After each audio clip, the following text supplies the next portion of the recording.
का जन्मदिवस है। मैं जम्मू श्री संघ की तरफ से जन्मदिवस की हार्दिक शुभकामनाएं और गुरुदेव द्वारा ही रचित लिखित किताब में से, और हमें जब ये चतुर्मास प्राप्त हुआ राजऋषि महाराज साहब का, तो रास्ते में ही बिहार के वक्त पंजाब में ही दर्शनों के लिए जब पहुंचे तो गुरुदेव ने किताब मुझे दी और कहा कि ये पढ़िए और इस पे कुछ बन सकता है। और मैंने ये किताब, मेरे यहाँ मोनिका जी खड़े हैं और इनकी टीम, शिफाली जी, अनु जी, इनको दी कि इस पे कुछ काम करिए। और संवत्सरी के दिन इन्होंने वो नाट्य रूप में गुरुदेव के चरणों में रखा।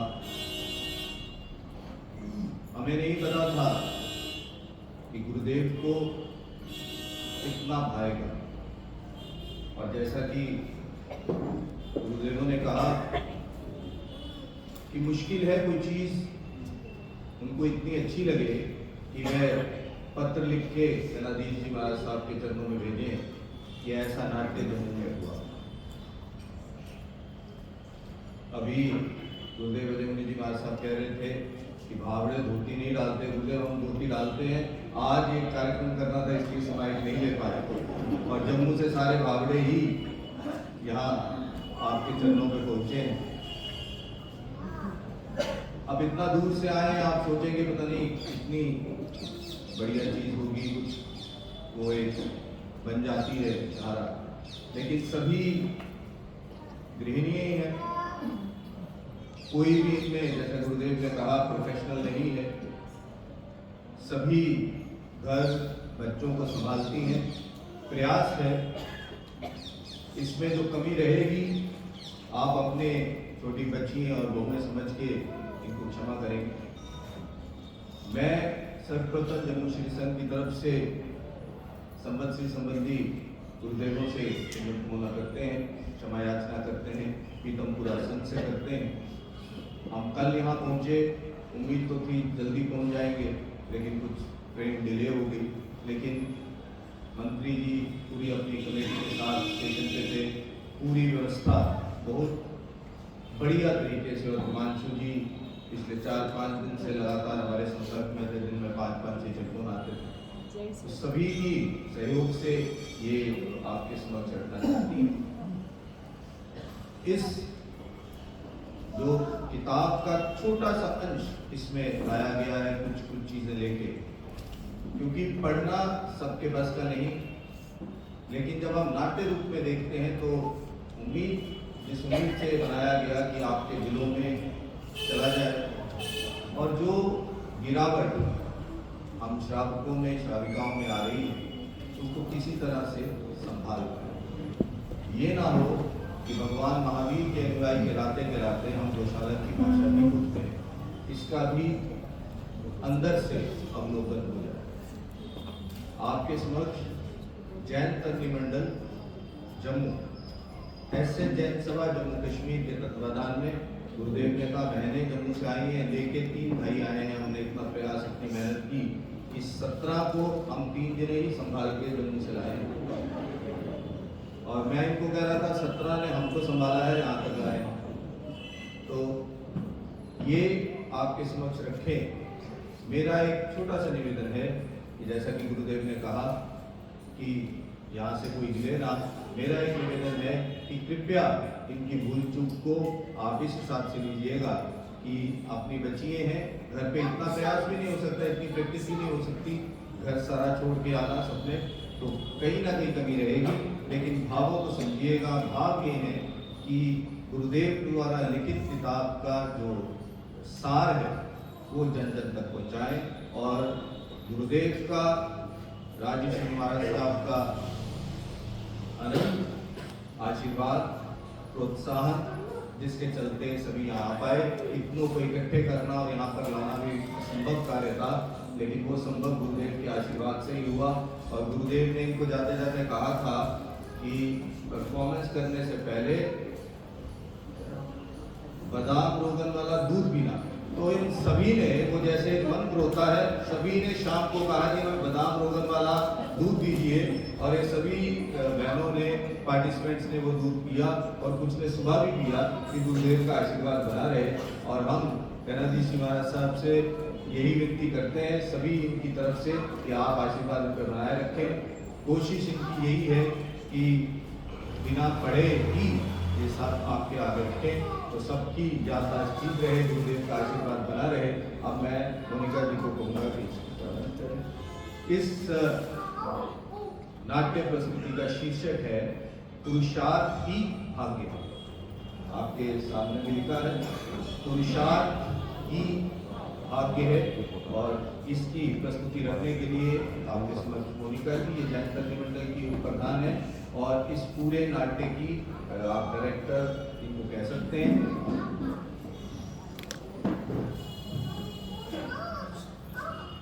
क्यों हथेली की लकीरों से आगे हैं उंगलियां, क्यों हथेली की लकीरों से आगे हैं उंगलियां, देख लो किस्मत से आगे आपकी मेहनत रही, देख लो किस्मत से आगे आपकी मेहनत रही।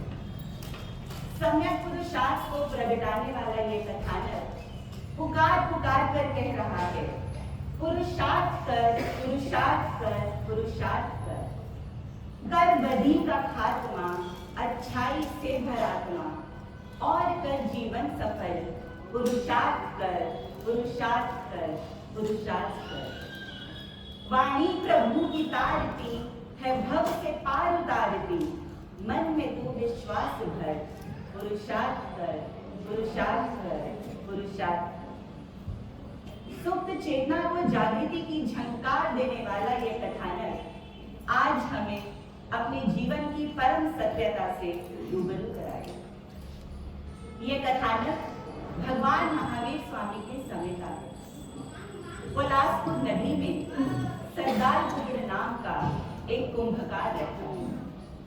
उसके पास घर है, परिवार है, व्यापार है, धन दौलत है, या यूं कहें कि व्यक्ति दुनिया में जिस जिस चीज के लिए दौड़ता है वह सब उसे प्राप्त है। परंतु इस सब के बावजूद उसके भीतर एक द्वंद्व सा चलता रहता है। धरती, जल, अग्नि, आकाश, वायु, इन सब का संचालक कौन है? धरती पर जन्मा हुआ इंसान कठपुतली मात्र है या सर्वशक्तिमान?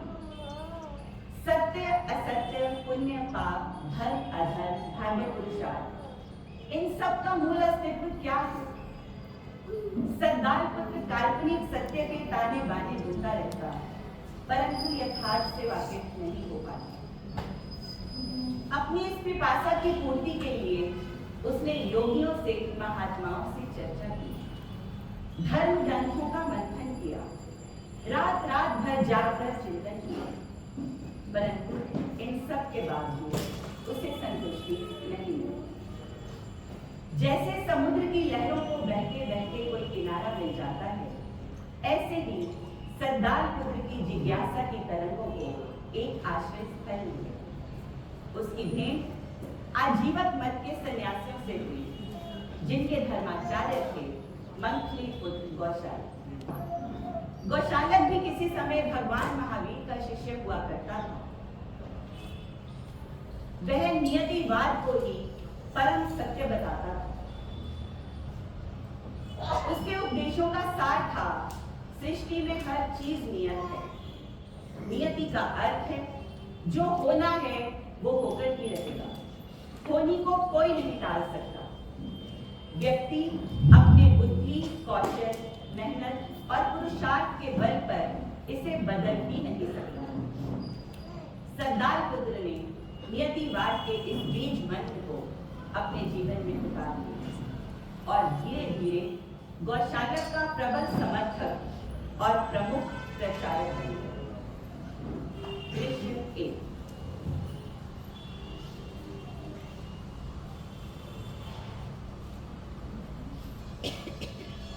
आज बिलासपुर नगरी में बहुत हलचल है।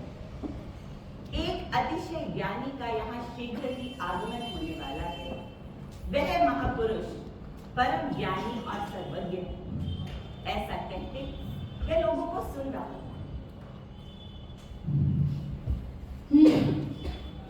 नगरी में कोई महापुरुष पधारे हैं। हो ना हो ये मेरे धर्माचार्य मंथलीपुत्र गौशालक ही होंगे। उनसे बड़ा परम ज्ञानी व सर्वज्ञ कौन है यहाँ? आहा, आज वर्षों के बाद उनसे मिलने का सौभाग्य प्राप्त होगा। मैं जरूर जाऊंगा मैं उनके दर्शनों के लिए। वह दौड़ा दौड़ा सभा में पहुंचा। जैसे भी निकट पहुंचा, उसने देखा वहां उसके धर्माचार्य मंथलीपुत्र गौशालक में भगवान महावीर विराजमान। वह भी सभा में सम्मिलित हो। भव्यजनों, ये जीवन अनमोल है। अनंत संभावनाओं को खुद में समेटे हुए है। इसे जैसा चाहो बना सकते हो। महतो मह्याम, ऊंचे से ऊंचा भी, अणोरणीयाम, निम्न से निम्न भी। जीवन को महान बनाता है एक ही तत्व, सत्य। यदि तुम्हें किसी से कुछ सत्य मिल जाए तो भावावेश में आकर उसे अंतिम मानने की भूल मत करना। उसे जांचना, परखना और कसौटी पर कसना। फिर यदि खरा उतरे तो ही उसे स्वीकारना। अपना सच में से जा, स्वयं सत्य का अन्वेषण करो। भगवान महावीर स्वामी की उपदेश सुनकर सरदार पुत्र का अंतर्मुखर हो गया। उसे लगा किसी ने उसकी धारणाओं की नींव पर ठोस प्रहार करके उसे झकझोर दिया। वह तो नियति को ही परम सत्य मानता था, परंतु यहाँ पर तो सत्य को भी कसौटी पर कसने की बात हो रही थी। उसके मन में प्रश्न उठने लगे। सरदार पुत्र, तुम्हारे मन में जो प्रश्न चल रहा है उसे प्रस्तुत करो। आप नियति को मानते हैं? हाँ, मैं नियति को मानता हूँ, पर उतना नहीं जितना तुम इसे मानते हो। पहले नियति के स्वरूप को समझो। नियति का अर्थ है अवश्यंभावी परिणमन, जिसे होने से रोका नहीं जा सकता, जिसे टाला नहीं जा सकता, जिसके आगे दैवीय शक्ति भी हार मान जाती है। जैसे जन्म की नियति है मृत्यु, उसका कोई अपवाद नहीं है। मृत्यु अवश्यंभावी निश्चित होते हुए भी जन्म और मृत्यु के बीच की जीवन की घटनाएं निश्चित नहीं हैं, वे अनियत हैं। भगवान महावीर की सीधी सपाट उक्तियों से सरदार पुत्र सट रह गया। वह मन ही मन सोचने लगा, क्या नियति स्वयं में संपूर्ण नहीं है? नहीं, नियति तो स्वयं में संपूर्ण है। वह इस विषय में भगवान महावीर से लंबी चर्चा करना चाहता। उसने भगवान महावीर को अपनी कार्यशाला में पधारने का आग्रह किया और भगवान महावीर ने भी उस आग्रह को सहर्ष स्वीकार किया।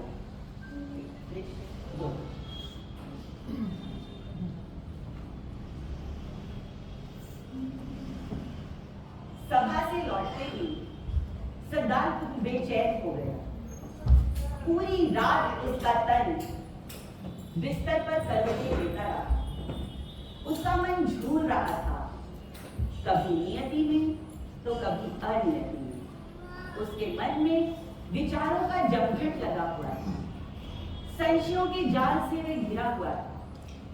परंतु उसने अपने मन में ठान लिया कि वह भगवान महावीर को नियति के रंग में रंग कर ही छोड़ेगा। ऐसा सोचते सोचते उसे कब नींद आ गई पता ही नहीं चला। अगले दिन कार्यशाला में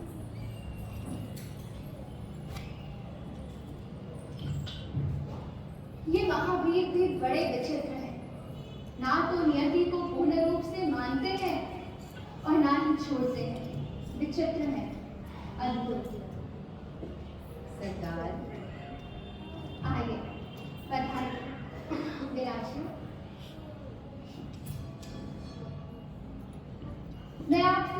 चर्चा करना चाहती हूँ। आपको नियति पूर्ण सत्य क्यों नहीं लगती? सदाल पुत्र, नियति के अस्तित्व में भी पल पल का पुरुषार्थ ही छिपा है। तुम बौद्धिक व मानसिक स्तर पर तो नियतिवादी हो, पर वास्तविकता के धरातल पर तुम पुरुषार्थी ही हो। पुरुषार्थ का विरोध करने वाले भी पुरुषार्थरत ही हैं। परंतु पुरुषार्थ भी तो अधूरा है। तुम्हें पुरुषार्थ अधूरा क्यों लगता है? दुनिया में ऐसे कितने ही लोग हैं जो जी तोड़ मेहनत करते हैं, परंतु परिणाम क्या ही मिलता है? 2 वक्त की रोटी कमाने के लिए पूरी जिंदगी खप जाती है। अब ऐसे में आप ही कहिए, पुरुषार्थ पर विश्वास बनेगा या उठेगा? अच्छा ये बताओ, तुम्हारे यहाँ घड़े बनने की प्रक्रिया क्या है? इनका निर्माण कैसे होता है? एक घड़े को बनने के लिए विभिन्न पड़ावों से गुजरना पड़ता है। देखिए ना, सबसे पहले चिकनी मिट्टी को इकट्ठा करना, उसमें जल मिलाना, चाक पर घुमाना, सधे हाथों से आकार देना, सुखाना, फिर कहीं जाकर एक अच्छा घड़ा बनकर तैयार होता है। और ये सारी प्रक्रिया पुरुषार्थ के अधीन है या नियति के अधीन? अब भला इसमें पुरुषार्थ कैसा? बिल्कुल नियति के अधीन है। जिस घड़े की नियति में बनना लिखा है वो बन जाता है और बाकी सब टूट जाते हैं। और यदि कोई व्यक्ति दुस्साहस करके यहाँ आ जाए और एक लाठी के प्रहार से इन सूखते हुए घड़ों के टुकड़े टुकड़े कर दे, तो तुम्हारी क्या प्रतिक्रिया होगी? क्या तुम इन्हें टूटने की क्रिया देख इसे नियति की क्रीड़ा मानकर निश्चिंतता से देखने का आनंद ले पाओगे? आनंद? इसमें कैसा आनंद? मैं उसके टुकड़े टुकड़े कर दूंगा। मेरे सामने ये दुस्साहस नहीं हो सकता। क्यों? अरे कितनी मेहनत, कितना पुरुषार्थ लगता है एक घड़े को बनने में, और कोई पल में आकर मेरी मेहनत, मेरे पुरुषार्थ पर पानी फेर दे। मेरी मेहनत, मेरा पुरुषार्थ, तो क्या मैं पुरुषार्थी हूँ भगवान? क्या मैं पुरुषार्थी हूँ? हाँ सरदार, तुम पुरुषार्थी ही हो। तो क्या पुरुषार्थी होकर भी मैं मिथ्यात्व में जीता रहा? इतना ज्ञान अर्जित करने के बाद भी मैं अज्ञानी बना रहा? मैं मिथ्यात्वी और अज्ञानी हूँ भगवान। मुझ पर कृपा कीजिए, मुझे अपनी शरण में लीजिए भगवान। मेरा मार्गदर्शन कीजिए, मेरा मार्गदर्शन कीजिए प्रभु। सरदार, पुरुषार्थ सम्यक्त्व के अभाव में मिथ्या हो सकता है, परंतु अभाव रूप नहीं। इसी तरह अज्ञान का अर्थ ज्ञान का सर्वथा अभाव नहीं है, अपितु सम्यक ज्ञान का अभाव है। जगत में ऐसा ही होता है, पर ऐसी परिस्थिति में व्यक्ति को पुरुषार्थ को कोसने के बजाय अपनी समझ को विकसित करना होगा। योग्य विधि है सीढ़ी जैसा आधार बनाकर एक एक कदम करके ऊपर उठना। अयोग्य विधि है ऊंची छलांग लगाने का प्रयत्न करना। ऐसे में व्यक्ति कुछ क्षण के लिए तो ऊंचा दिखाई देता है, पर उसका परिणाम सुखकर नहीं है। तुमने बहुत से लोग देखे होंगे जो धड़ाधड़ ऋण लेकर, उधार लेकर सफलता की सीढ़ियां चढ़ने के सपने देखते हैं, और जब वे सपने टूटते दिखाई देते हैं तो कभी भाग्य को, कभी नियति को, तो कभी किसी अन्य को दोष देते हैं, पर अपनी गलती की ओर नजर नहीं दौड़ाते। यदि तुम्हें नियति के खोल से बाहर निकलना है तो मात्र पुरुषार्थ काफी नहीं है, तुम्हें सम्यक पुरुषार्थ करना होगा। सम्यक पराक्रमी बनना होगा। तुमने अपने व्यापार में सम्यक पुरुषार्थ किया, जिसका फल तुम्हारे सामने है। यही सफलता का बीज मंत्र है। सम्यक पुरुषार्थ की महत्ता ये है कि वह व्यक्ति को फल प्राप्ति के योग्य बनाए रखता है।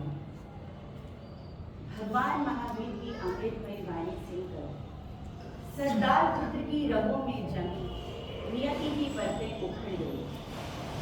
पुरुषार्थ का प्रवाह उसे बहाकर कहीं दूर ले जाने लगा।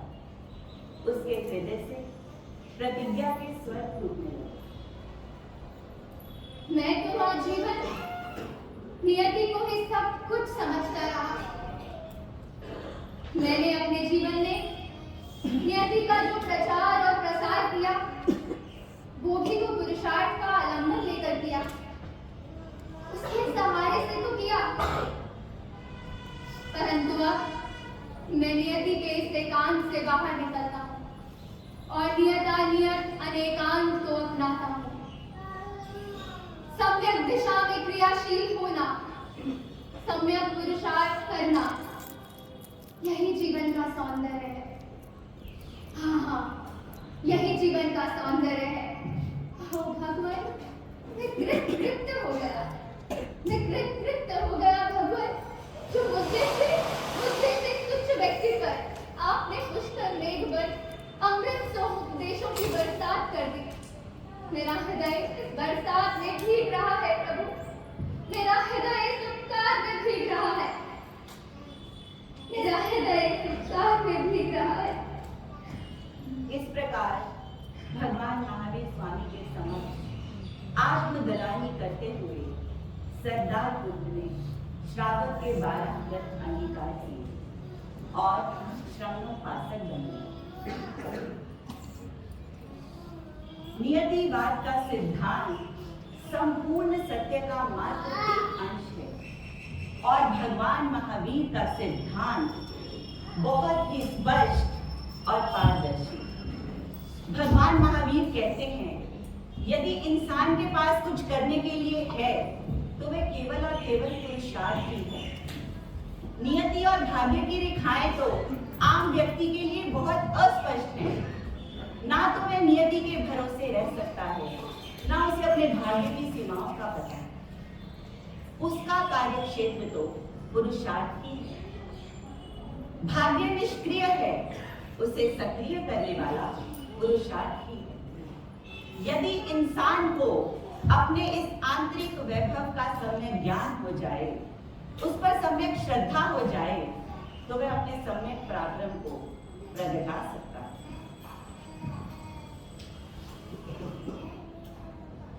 दृश्य 3, आजीवन सभा लगी हुई है। एक ऊंचे स्थान पर उनके नायक मंथली पुत्र गौशालक विराजमान है, जो अपनी वाक छटा से अपने शिष्यों के मन में नियतिवाद की बुनियाद का बीज बो रहे हैं। तभी एक चेला दौड़ता दौड़ता हाँफता सभा में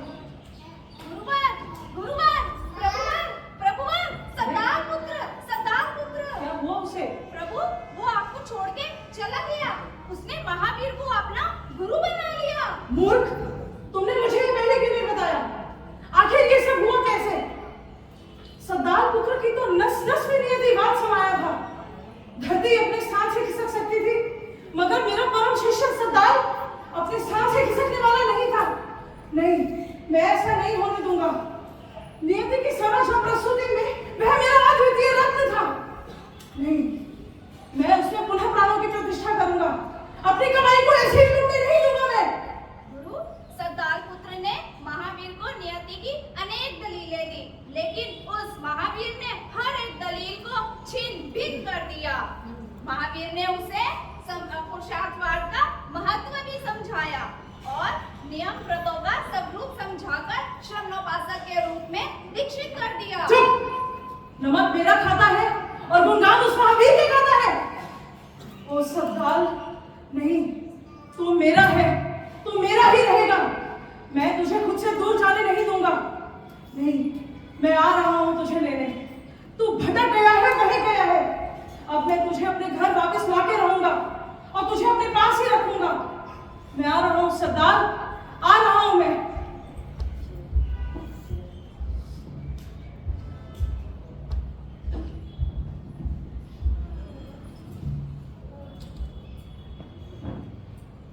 पधारिए मंत्री पुत्र गौशालक, कैसे आना हुआ? अरे अरे, ये क्या कह रहे हो? न प्रभुवर न गुरुवर, ऐसा कहकर तुम अपने गुरु का अपमान कर रहे हो सरदार पुत्र। प्रिय सरदार, आज मैं तुम्हारे साथ कुछ विचार विमर्श, तत्व चर्चा करना चाहता हूँ। आखिर तुम्हें नियतिवाद में ऐसे क्या कमी नजर आई जो तुमने इसका परित्याग ही कर डाला? परित्याग कर डाला? किसने कहा मैंने परित्याग कर डाला? मैंने तो नियति के अधूरेपन को पुरुषार्थ से पूर्ण कर डाला। पुरुषार्थ? तुझ पर उस महावीर का आवरण चढ़ गया है जो तू उसी की भाषा बोल रहा है। आवरण चढ़ा नहीं है मंत्री पुत्र, आवरण तो उतर गया है। आप भी तो प्रभु महावीर के शिष्य थे ना। नियति और पुरुषार्थ के बीच के अंतर को भली भांति जानते हैं आप, फिर भी मुझसे चर्चा करने चले आए। आपको चर्चा करनी ही है तो प्रभु महावीर से कीजिए, उनसे चर्चा करके आपको अवश्य कुछ विशिष्ट उपलब्ध होगा। उस महावीर से चर्चा? धिक्कार है तुझ पर। मैंने तुझ पर कितना विश्वास जताया और तू नियति की महानता, नियति की प्रभुता को भुला उस महावीर के बहकावे में आ गया। तूने मेरे साथ विश्वासघात किया है सरदार पुत्र। विश्वासघात मैंने किया है? विश्वासघात तो आपने किया है अपने गुरु महावीर के साथ, इस भोली भाली जनता के साथ। प्रभु की वाणी की गलत प्रवृत्ति कर आप अपने शिष्यों को भ्रमित कर रहे हैं, और जिस नियति को आप सर्व दुख विनाशिनी बता लोगों को उनके कर्तव्यों से विमुख कर रहे हैं, उनकी भावनाओं से विमुख कर रहे हैं, उनसे खेल रहे हैं, क्या ये शोभा देता है आपको? गुरु कहते हैं ना आप खुद को, होनी बलवान है, होनी को कोई टाल नहीं सकता। ऐसे हवाले देकर आप उनके अनंत वीर्य का घात कर रहे हैं। अरे उन्हें पुरुषार्थी बनाने की बजाय आप उन्हें मिथ्या दर्शन की गहरी खाई में धकेल रहे हैं। अब ये तू मुझे सिखाएगा? ना जाने कितने ही दशकों से मैं नियतिवाद के इस अमृत सरोवर का आस्वादन कर रहा हूँ। लाखों की तादाद में जनता इस सत्य को अपने भीतर जज़्ब कर चुकी है। तभी तो जब मेरे दुख, मेरे कष्टों पर दुख और कष्ट आते हैं ना, तो वो तेरी और महावीर की तरह पुरुषार्थ की माला नहीं जपते, मेरे चरणों में आकर अपना माथा टेकते हैं। तभी तो आज मेरे 10 लाख करने आए हैं और उस महावीर के सिर्फ और सिर्फ 1 लाख। अहंकार आपके सर पर चढ़कर बोल रहा है मंत्री पुत्र। और ये क्या भाग्य की दुहाई दे रहे हैं आप? क्या है ये भाग्य? पल पल का पुरुषार्थ। मेरे अतीत में किया मेरा पुरुषार्थ मेरा आज का भाग्य है। मेरे आज का सम्यक पुरुषार्थ मेरे भविष्य के भाग्य का निर्माण करेगा। प्रभु का ये सिद्धांत तो बिल्कुल पारदर्शक है, स्पष्ट है, और यही परम सत्य भी है। तू पर भ्रष्ट हो चुका है। धिक्कार है तुझ पर उस महावीर की वशीभूतता हो गई है। वो पाखंडी महावीर। शांत मंत्री पुत्र, शांत हो जाइए। ये क्या नियति लगा रखा है आपने? अगर आपको अपनी नियति पर इतना भी भरोसा है तो एक बात बताइए मुझे, क्यों चले आए हैं मुझे यहाँ समझाने? अगर मेरा नियतिवादी होना नियत ही है तो मैं बन जाऊंगा ना नियतिवादी, बिना आपके समझाए भी। और अगर पुरुषार्थ कुछ करने में समर्थ रखता ही नहीं तो क्यों शिष्यों की टोलियां लिए मीलों का सफर तय किए मुझे यहाँ समझाने चले आए हैं? क्या ये पुरुषार्थ नहीं है? दीजिए जवाब, ये कैसा दोगलापन है? कोई उत्तर आपके पास? बोलिए ना। सरदार पुत्र की ठोस दलीलों से गौशालक बेचैन हो गया, निरुत्तर हो गया। सरदार पुत्र ठीक ही तो कह रहा है। यदि हम नियति के अनन्य भक्त हैं तो हम यहाँ इसलिए आए हैं। हम पुरुषार्थ को मानते नहीं हैं, लेकिन सरदार पुत्र को समझाते हुए पुरुषार्थवाद का समर्थन भी कर रहे हैं। निष्पक्ष भाव से देखा जाए तो महावीर का कथन भी व्यवहार संगत ही तो है। हाँ, भले ही हमारे धर्माचार्य मंथली पुत्र गौशालक निमित्त ज्ञान के उद्भट विद्वान हैं, परंतु जब वे लोगों के भविष्य की लाभ हानि का वर्णन करते हैं तो भविष्य में होने वाली हानि को टालने के उपाय भी अवश्य बताते हैं। सावधानियां नष्ट न हो जाएं, इसके उपाय भी बताते हैं। यदि वे स्वयं पक्के नियतिवादी होते तो टालने के उपाय बताने का तो कोई प्रश्न ही नहीं हो सकता। स्वयं को कहते हैं नियति अटल है और नियति को टालने के उपाय भी बताते हैं। चुप हो जाओ। होनी को कोई नहीं डाल सकता। जो होना है वो होकर ही रहेगा और यही परम सत्य है। नियति में होगा तो फिर मिलेंगे सरदार पुत्र। चलो। नियति की लीला अपरंपार है, नियति की लीला अपरंपार है। सारे बोलो मंगली पुत्र गोशालक की जय। अरे बोलो बोलो मंगली पुत्र गोशालक की जय, मंगली पुत्र गोशालक की जय। कैसी विडंबना है, प्रभु महावीर का सानिध्य पाकर भी गोशाला तुम अपनी चेतना को जागृत न कर सके। ऐ गौशाला तुम भी जागो जैसे मैं जागा हूं। आजीवन मदहोश रहा मैं, अब तो होश संभाला हूं। अहंकार की कैसी सत्ता कि पात्रता ढूंढ लाए है। उजला सूरज प्रकट तपे है, पर मद में रजनी नजर आए है। मैंने भी घट अहंकार धरा था, जो प्रभु नियति बयान किया। गिरहा गिरहा मन की खुल गई, जब उस दिव्य ने पुरुषार्थ फरमान किया। तार तार यूं झनकाए हृदय के, कि आत्मरज पे धूमिल पड़ गया। आपके सानिध्य से भगवन ये अदम सदाल भी बेहतर बन गया। जिज्ञासा जो हृदय ना होती, सत्य का फिर भान ना होता। आजीवन नियति में जीता, पुरुषार्थ का कहाँ ज्ञान होता। अब जो घट पुरुषार्थ बसाया, मन में ना कोई डेरा हो। आजीवन पुरुषार्थ निभाओ, दृढ़ संकल्प ये मेरा हो। निंदा गर्हा करूं मैं उसकी, जो मद में मैंने जी डाला। निंदा गर्हा करूं मैं उसकी, जो मद में मैंने जी डाला। बिखरा बिखरा रहा अधूरा, खुद को पूर्ण कर डाला। खुद को पूर्ण कर डाला, खुद को पूर्ण कर डाला। आपने देखा, सरदार बुद्ध को भगवान महावीर ने सम्यक राह दिखाई तो वह उस पद का राही बन गए। आज इस कथानक को देखते हुए हम अपने जीवन पर नजर दौड़ाएं कि हम श्रद्धा तो भगवान महावीर की वाणी पर रखते हैं, परंतु भाषा गौशालक की ही बोलते हैं। हम अपनी हर क्रिया प्रतिक्रिया को भाग्य के भरोसे छोड़ देते हैं। सही समझ व सही दिशा में किया हुआ पुरुषार्थ ही दुख हरता है। खाली भगवान महावीर को पूजने से कुछ नहीं होगा, जब तक उनके आदर्शों का सम्मान नहीं होगा।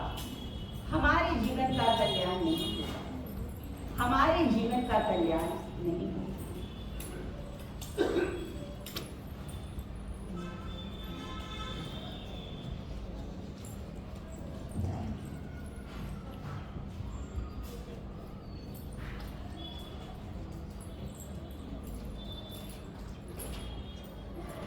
महावीर को पूजते हो, आदर्शों को पूजो ना, आदर्शों को पूजो ना। महावीर को पूजते हो, आदर्शों को पूजो ना, आदर्शों को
समक्ष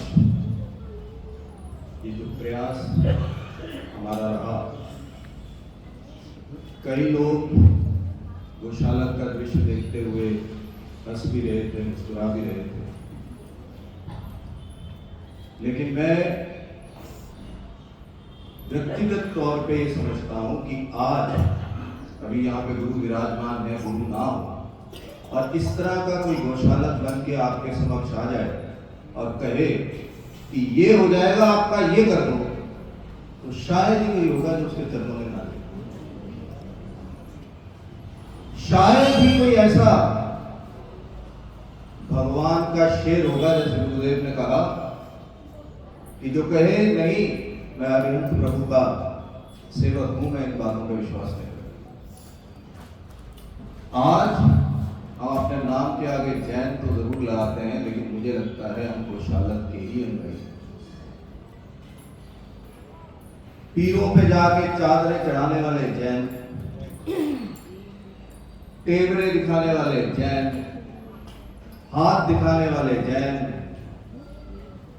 ऐसे ऐसे लोगों के आगे सर झुकाने वाले जहाँ जिनका ज्ञान ना चरित्र ना दर्शन।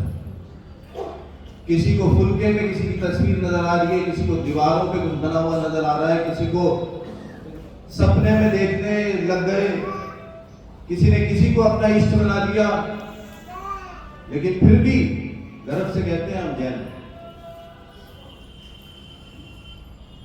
गुरुदेव की लिखित ये किताब जब पढ़ी तो सही मायने में समझ ये आती है कि हम तो भगवान महावीर के अनुयायी तो है ही। और क्या आज जब हम ऐसे तपस्वी, ऐसे त्यागी गुरुओं के समक्ष बैठ के उनकी जब वंदना करते हैं, तो क्या खुद के अंदर झांकना, देखना आवश्यक नहीं? एक छोटा सा प्रयास, बहुत ही छोटा प्रयास, विश्वास ये है कि आप सबको अच्छा लगा होगा और मन के भाव ये है कि गुरुदेव का आशीर्वाद हमें प्राप्त होगा। राजर्षि महाराज साहब ने कहा कि पूरे भारतवर्ष में दिखाना चाहिए। अब वो उनका अपने शिष्यों के प्रति उदार भाव और हमें हौसला देने की बात हो सकती है, लेकिन इसका मकसद एक ही है, सिर्फ एक, कि हम हर जगह अपना माथा टेकना बंद करें। अरिहंत प्रभु को अगर मानते हैं तो अरिहंत प्रभु की वाणी पर चलें। अगर अरिहंत प्रभु की वाणी पर चलते हैं तो हम अपने गुरुओं के प्रति अपनी सच्ची जो वंदना है वो हमारी वंदना, सही वंदना गुरुओं के प्रति होगी। आज 2 अक्टूबर का दिन और गुरुदेव ने यह कहा कि इन्होंने इतने वर्षों में कभी वो वाला नाम नहीं लिया। गुरुदेव, मैंने भी कभी नहीं लिया। और आज के दिन गुरुदेव दिनेश्वरी जी महाराज साहब का जन्म दिवस भी है और जिसने ये रचना की है, अब ये तो जो हमें अंक है, नंबर है, स्टार्स है, ये तो गुरुदेव ही दे पाएंगे कि जो उन्होंने लिखा उसको हमने इसमें पूरी तरह से भाव हमारे आए कि नहीं आए, जो कमी रह गई हम ये चाहेंगे गुरुदेव हमें गाइड करें और हमारे समक्ष इस पूरे नाट्यक्रम में जो हिस्सा लिया है, जिनने उनका परिचय आपसे करा दूं। जम्मू में तो नहीं कराया था, उसके लिए हमारे 2-3 मिनट आज ज़्यादा लगेंगे, क्योंकि जम्मू में सब जानते थे कौन किसके घर से है, आपको नहीं पता। तो मेरा ये इच्छा है कि मैं सबके नाम ले लूं, ताकि जो इतनी दूर से आए हैं और ये कईयों ने भेष भी बदला हुआ है, गुरुदेव का देवी देवता है, तो हमारे जो सिंगर्स हैं मैं उनसे कहूँगा कि हाथ जोड़ के आप सभी का अभिवादन कीजिए। शैली जी, राधिका जी, भावना जी, सोनिया जी, मोनिका मिंटी जी, रीना जी, हमारे जो गौशालक के शिष्य बने हैं वैसे भगवान महावीर के शिष्य हैं चारू जी और शिवांगी जी। इसके अलावा जो ऑर्गेनाइजिंग पीछे जो सारा मैनेज कर रहे थे हमारे प्रीति जी और कविता जी। इसके अलावा हमारे जो घोषालक बने प्रेक्षक जी, और मुझे लगता है पूरे नाट्य की जो एक सेंट्रल जिसने सबको जोड़ के रखा वो प्रेक्षक जी का किरदार है सद्दाल पुत्र प्रियंका जी। इन्होंने भी इस नाट्य में लिखने में बहुत योगदान किया, और जिन भावों के साथ आज तो थोड़ा मैं भी पीछे इन्वॉल्व था, लेकिन जब पिछली बार हुआ तो आगे बैठा था तो अश्रु की जो लड़ी थी वो रुक नहीं पा रही थी, जिस तरह से इनका किरदार था। और भगवान महावीर का जो रोल कर रहे हैं ये भरत जी। इसके अलावा इस पूरी टीम को जो चला रहे हैं, मैं निवेदन करूंगा शेफाली जी से कि वे कृपया आगे आए। ये जैन तरनी मंडल की प्रधान, अनु जी से ये जैन तरनी मंडल की जनरल सेक्रेटरी, फिर मैं इनकी ट्रेजरर रुचि जी, और इस पूरे नाट्य को जिन्होंने संजोया, कैरेक्टर्स जो जो किस किस को क्या बनाना है, और ये एक बड़ा महत्वपूर्ण कार्य है कि भगवान महावीर की वाणी उसी तरह की लगे सॉफ्ट हो, किसने क्या रोल करना है, और पूरे इस नाट्य को लिखने का, उसको पूरा रूप देने का, उसको स्टेज पे लाने का कार्य जो किया है मोनिका जी को, मैं इनसे निवेदन करूंगा कि भी आगे आकर आपका अभिवादन स्वीकार करें। मैं हमारे साथ आए हमारे सभा के ट्रेजरर श्री सुधीर जी, इनसे भी निवेदन करूंगा, और हमारे जैन युवक संघ के उप प्रधान नीरज जी, इनसे भी निवेदन करूंगा आगे आए। और मैं अपनी तरफ से पूरे जम्मू श्री संघ की तरफ से एक बार फिर आपका धन्यवाद, आपने हमारे को यहाँ बुलाया। हमने जो आपके समक्ष रखा, उम्मीद है जिस भाव से रखा उसी भाव से आप लेकर इसी वाणी को और आगे तक पहुँचाने का प्रयास करेंगे। अब सबसे निवेदन है कि मुड़ के गुरुदेव का आशीर्वाद ले लीजिए।